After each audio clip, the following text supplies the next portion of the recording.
Hello hello hello hello बच्चे, कैसे हैं? सब बढ़िया? आगे बढ़ना चाहते हैं? देखो, मैं बात कर रहा था बिंदु पथ क्या होता है। मैंने आपको बताया था कि बिंदु पथ को हम कैसे समझ सकते हैं। एक्सप्लेन मैंने किया था बिंदु पथ के बारे में, मैंने सब कुछ आपको बताया था। ठीक है, मैं एक बार दोबारा बता देता हूँ। बिंदु पथ क्या होता है? बिंदुओं का वह समुच्चय जो किसी दी गई कंडीशन को संतुष्ट करे, किसी दिए गए प्रतिबंध को क्या करें? संतुष्ट करें। ठीक है ना। एग्जाम्पल ये होता है, जैसे मान लो कोई निश्चित बिंदु है, इससे समान दूरी पर स्थित सभी बिंदुओं का बिंदु पथ क्या होगा? एक सर्कल हो जाएगा। ठीक है ना। और यही सर्कल बिंदु पथ है। भाई, बिंदु पथ होता क्या है? एक कर्व होता है, एक वक्र होता है। बिंदु पथ एक वक्र होता है जो दिए गए कंडीशन को, किसी दिए गए प्रतिबंध को संतुष्ट करता है। तो वो संतुष्ट करने वाले सभी बिंदुओं का समुच्चय जो होता है वो बिंदु पथ होता है। ये मैं बात कर चुका था, मैंने बहुत अच्छे से आपको एक्सप्लेन किए थे और मैंने कुछ एग्जाम्पल भी आपको बताया था। ठीक है ना। उसके बाद मैं बात कर रहा था कि प्रमेय 10.1 में दो बिंदुओं से समदूरस्थ बिंदु का बिंदु पथ, दो बिंदुओं से समदूरस्थ बिंदुओं का बिंदु पथ दोनों बिंदुओं को मिलाने वाली रेखा का लंब समद्विभाजक होता है। तो ये क्या है, आप समझें इस चीज़ को। ठीक है, इम्पोर्टेंट है, आ सकता है बोर्ड में। ठीक है, तो इसको समझें आप। मैंने कहा दो बिंदु स्थित है, आप समझें पहले इस चीज़ को। दो बिंदु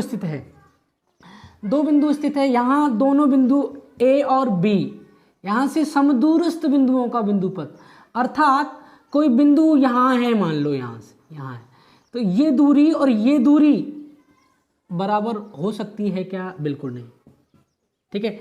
और देखो, और जैसे मान लो दो बिंदु हमारे पास P और Q, एक बिंदु मैंने यहाँ ले लिया, ठीक है ना, और ये दूरी कभी बराबर नहीं होगी। तो आप सोच के देखो, आपके पास जो कंडीशन बनेगी कुछ इस तरह की बनेगी कि एक बिंदु मैंने यहाँ लिया P Q R, ये, ठीक है ना, और ये दूरी क्या है? बराबर है।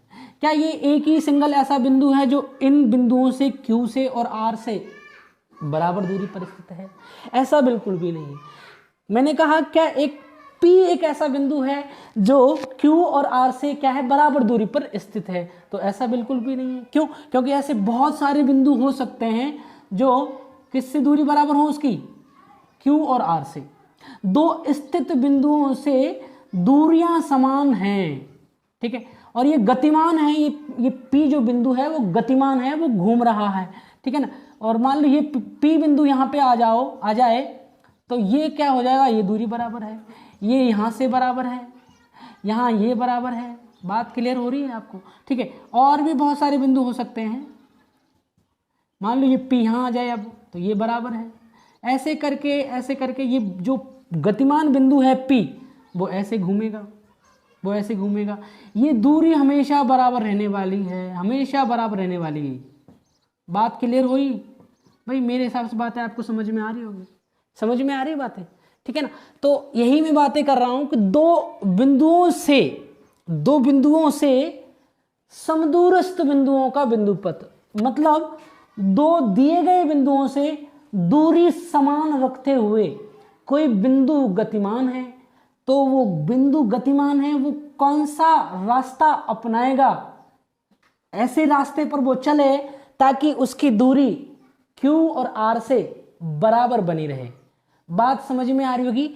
दोबारा बता देता हूं एक बार। मैंने कहा एक P बिंदु इस प्रकार गतिमान है, उस रास्ते से वो घूम सकता है, उस पथ पर वो चल सकता है, जिससे उसको कहा गया है कि दो दिए गए बिंदुओं से उसको दूरी बराबर बनाए रखनी है। ठीक है। ऐसा बिल्कुल नहीं होगा कि जैसे मान लो ये दो बिंदु दे रखे हैं A और B, एक मैंने कहा P यहाँ, ये दूरी बराबर है।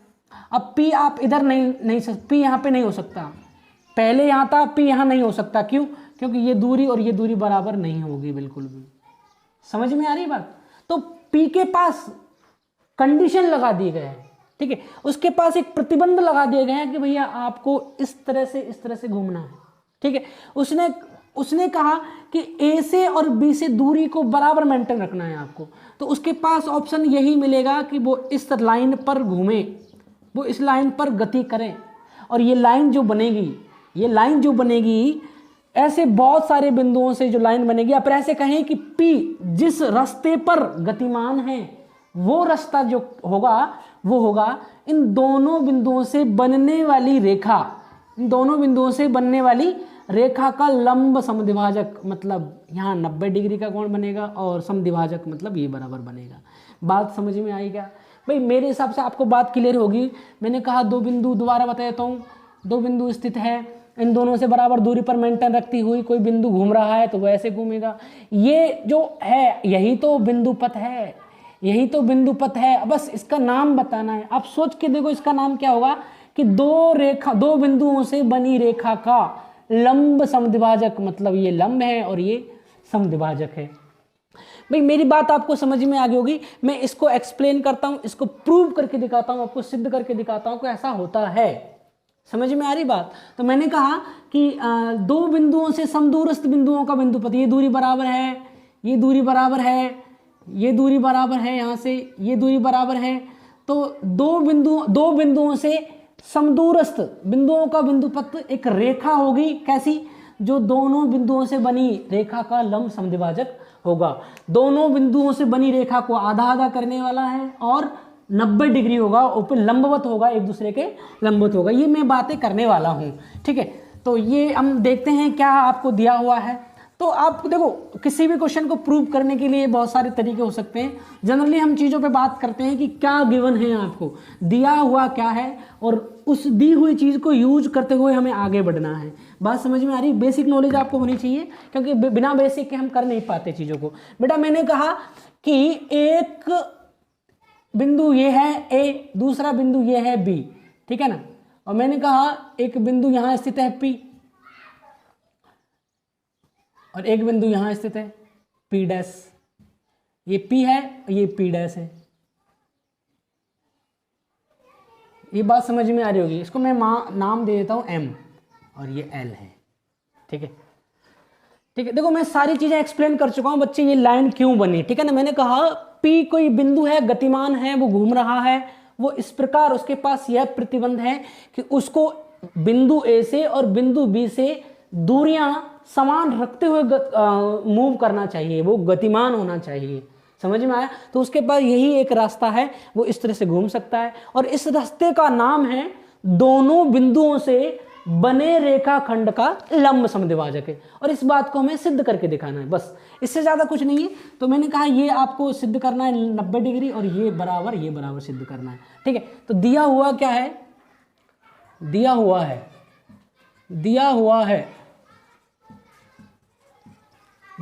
है पी ए बराबर पी बी, ठीक है, और पी डैश ए बराबर पी डैश बी, ये दिया हुआ है आपको, ठीक है। उसके बाद आपको सिद्ध करना है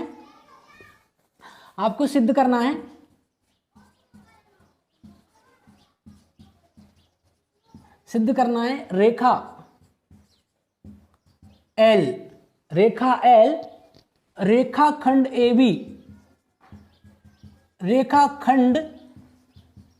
ए बी का लंब समद्विभाजक है, लंब समद्विभाजक है। सिद्ध करना है रेखा एल रेखाखंड ए बी का लंब समद्विभाजक है, मतलब ए एम बराबर बी एम, और रेखा एल ए बी पर लंब होगा, ये आपको सिद्ध करना है। अर्थात आपको ए एम बराबर बी एम सिद्ध करना है, और रेखा एल लंब है किस पे? ए बी पे, ये आपको बात करनी है, ठीक है ना। तो ये हमें बात करनी है। मैं सबसे पहले क्या करता हूं, त्रिभुज ध्यान से देखना भाई, पी ए पी डैश आपको दिख रहा है, P A P dash, P B P dash, ये आपको लेना है। और पी बी पी डैश, ये आपको लेना है त्रिभुज। दोबारा बता रहा हूं एक बार, त्रिभुज लेना है आपको पी ए पी डैश और पी बी पी डैश। बात क्लियर है भाई? ये दोनों त्रिभुज हमें लेना है और इन दोनों त्रिभुजों को हमें सर्वांग सम बताना है। किसी भी क्वेश्चन को करने के लिए आपके पास टारगेट फिक्स होना चाहिए कि सर ऐसे ऐसे कर सकते हैं, ठीक है ना। तो मैंने कहा इस त्रिभुज में P A P dash P B P dash दो त्रिभुज लिए आपने और इन दोनों को सर्वांग सम बताना है। इन दोनों त्रिभुजों को मुझे क्या बताना है? सर्वांग सम बताना है। तो मैं क्या कर सकता हूं, देखो पी ए बराबर पी बी ये, और पी डैश ए बराबर पी डैश बी, और P A sorry P P dash बराबर पी पी डैश, ये पी ए बराबर P B, P dash A P dash B बराबर है, और पी पी डैश कॉमन है, ये कॉमन है, ठीक है ना। और ये दोनों दिया हुआ है, ये दोनों दिया हुआ है, ये दोनों दिया हुआ है। तो सर्वांग समता का एक रूल है एस एस एस, भुजा भुजा भुजा सर्वांग समता नियम। तो बाय एस एस एस त्रिभुज पी ए पी डैश, देखो ये भुजा बराबर, यहां से ये भुजा और ये भुजा बराबर, ये कॉमन है, मैंने कहा ये भुजा और ये भुजा बराबर है, और ये भुजा बराबर है, और ये कॉमन है। तो बाई एस एस एस, यहां से देखें एस एस एस दोनों त्रिभुज पी ए पी डैश और पी बी पी डैश दोनों त्रिभुज बाई भुजा भुजा भुजा सर्वांग समता नियम से दोनों त्रिभुज कैसे हो जाएंगे? सर्वांग सम हो जाएंगे। बाई एस एस एस, तो पी ए पी डैश सर्वांग सम होगा त्रिभुज पी बी पी डैश। बात समझ में आई क्या? एक रूल होता है बाई सीपीसीटी, बाई सीपीसीटी। ध्यान रखें दो सर्वांग सम त्रिभुजों में एक नियम है बाई सीपीसीटी, इसका मतलब होता है congruent part of corresponding part of congruent triangle, मतलब सर्वांग सम त्रिभुजों के संगत भाग बराबर होते हैं। अर्थात इसका मतलब ये होता है जैसे मान लो ए बी सी और त्रिभुज पी क्यू आर, मान लो ये सर्वांग सम है, दो त्रिभुज ए बी सी और पी क्यू आर सर्वांग सम है। तो इसका मतलब त्रिभुज में 3 कोण और 3 भुजाएं होती है, ठीक है ना। तो संगत भुजाएं बराबर होगी और संगत कोण बराबर होगा, मतलब कोण ए बराबर हो जाएगा कोण पी के, कोण बी बराबर हो जाएगा कोण क्यू के, और कोण सी बराबर हो जाएगा कोण आर के। आप देखें यहाँ पे त्रिभुज जैसे मान लो हमारे पास ए बी सी और दूसरा त्रिभुज पी क्यू आर, तो कोण ए बराबर है पी के, देखो ए बराबर है पी के, बी बराबर है किसके? क्यू के, बी बराबर है क्यू के। संगतता का मतलब यही होता है, आप ऐसा नहीं लिख ए बी सी सर्वांग सम पी क्यू आर लिखा आपने, इसका मतलब ये कतई नहीं होता कि सी और पी बराबर हो जाए, सी और पी बराबर हो जाए, ऐसा बिल्कुल नहीं होगा। मैंने कहा ए बराबर होगा पी के। सर्वांग समता का रूल है संगत भाग बराबर होते हैं, त्रिभुज के संगत भाग बराबर होते हैं। अरे भाई बराबर होते हैं इसका मतलब बी बराबर होगा क्यू के, सी बराबर होगा आर के। गलती से ए बराबर क्यू नहीं होगा, ए बराबर क्यू नहीं होगा, बी बराबर क्यू होगा, यही संगतता है, ठीक है। संगतता का मतलब और समझें अगर भुजाओं के बारे में, तो ए बी भुजा, ए बी किसके बराबर होगी? पी क्यू के, ठीक है, और बी सी किसके बराबर होगी? क्यू आर के, ठीक, और ए सी बराबर हो जाएगा पी आर। ये बात समझ में आई होगी, इसी को संगतता कहते हैं। आप सोचे संगतता का मतलब होता है जैसे मेरा ये हाथ है, ठीक है, इसको अगर पूरा पूरा ढकने वाला कोई दूसरी चीज है, इस हाथ को पूरा पूरा कोई ढकने वाला कोई दूसरी चीज है, तो ये संगत होंगी। समझ में आई? दोनों हाथ मेरे सर्वांग सम है क्योंकि प्रत्येक भाग, इसका प्रत्येक संगत भाग बराबर है, ठीक है। तो ये अंगूठा आपस में संगत है, आप अंगूठे के संगत इस उंगली को नहीं कर सकते हैं। आप समझ पा रहे हैं संगतता क्या होती है, ठीक है ना। तो मैंने कहा ये बराबर है, ये बराबर है, ये बराबर है, यहाँ से ये बराबर है और ये बराबर है, ठीक है। तो संगत भाग बराबर होते हैं। बात क्लियर हुई आपको? तो मैं इसको मिटा रहा हूं और आप सोचें और आगे बढ़ते हैं अपन। तो CPCT बाई CPCT संगत भाग बराबर होंगे, इसका मतलब मुझे क्या करना है, ये कोण और ये कोण बराबर हो जाएगा, कोण 1 बराबर कोण 2। तो कोण 1 बराबर कोण 2। ये बात समझ में आई कि नहीं आया आपको? ठीक है, इतना बात समझ में आ गया। मैंने कहा P डैश P डैश में दोनों त्रिभुज क्या है, सर्वांग सम है बाय SSS रूल द्वारा। ठीक है, अब उसके बाद मुझे क्या करना है, कोण 1 को 2 को बराबर बता देना है, और होता भी है। यदि P डैश सर्वांग सम P डैश, तो ऐसा होता है। आप कोण का नाम P डैश और P डैश भी लिख सकते हैं। मैंने जनरली समझने के लिए आसान होता है एंगल 1 और एंगल 2 इक्वल कर दिया है। बात क्लियर हुई क्या? अब मुझे नेक्स्ट स्टेप में क्या करना है, त्रिभुज PAM, बात समझ में आ रही है? PAM त्रिभुज PBM, इनको सर्वांग सम बताना है। ठीक है, तो त्रिभुज PAM व त्रिभुज PBM में, ठीक है, तो ये हो जाएगा हमारे पास PA बराबर PB, ये दिया हुआ है। ठीक है, और angle 1 is equal to angle 2, और PM बराबर PM, ये कॉमन है। इक्वेशन नंबर फर्स्ट के द्वारा ये बात क्लियर हुई आपको? देखो बहुत आसान है, इजी है, आप आराम से समझें। एक बार समझ में नहीं आया वीडियो को दोबारा देखें, सब कुछ क्लियर होगा। ठीक है, तो आगे बढ़ते हैं। मैंने कहा PAM त्रिभुज PAM और PBM में PA बराबर PB, ये दिया हुआ है बच्चे, ये दिया हुआ है। PA बराबर PB, ये दिया हुआ है। ठीक है, कोण 1 और कोण 2 बराबर है, कोण 1 और कोण 2 बराबर है, ये मैंने समीकरण 1 से लिया है। ठीक है, मैं पहले ही प्रूव कर चुका हूँ, पहले ही सिद्ध कर चुका हूँ इस बात को।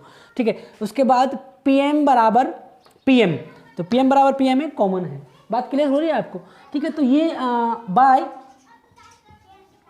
बाई SAS, देखो SAS क्यों लग रहा है इसमें, आप सोचें आप इसको।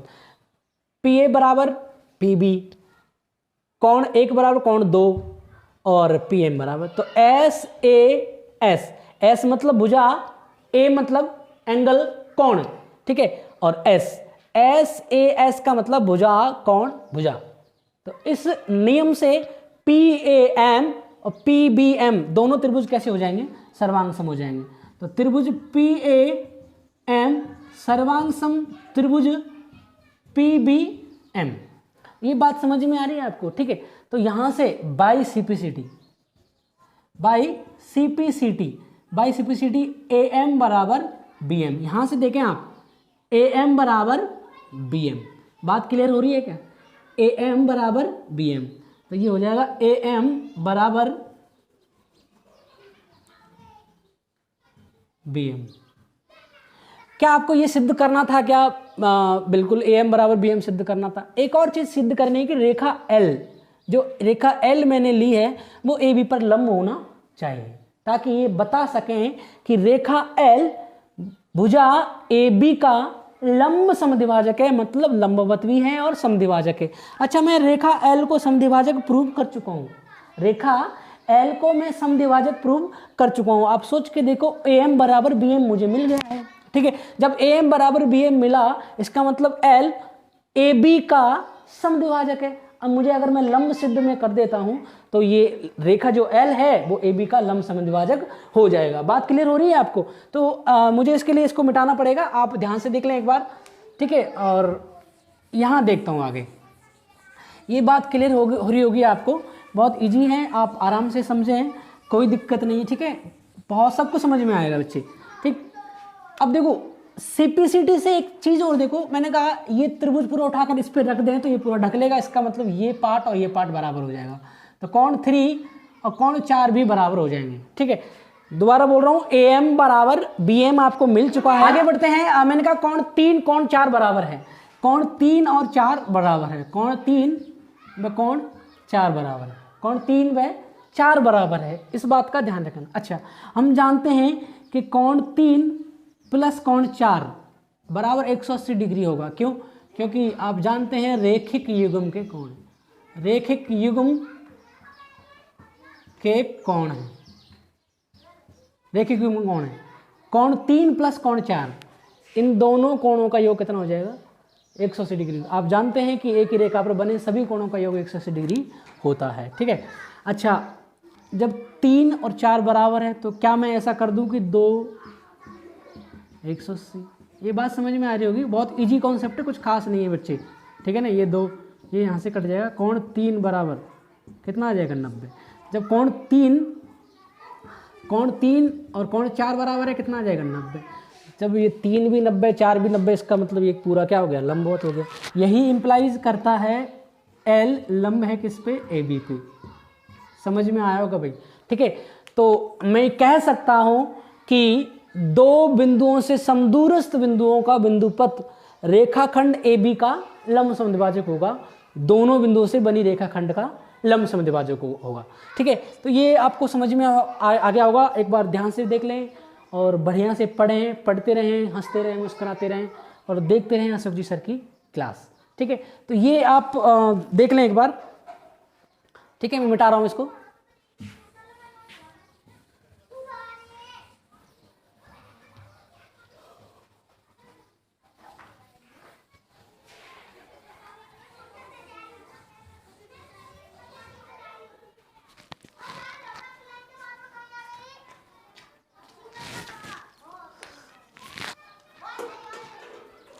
पूरी वीडियो खराब करवा दिया, पूरी वीडियो खराब करवा दी।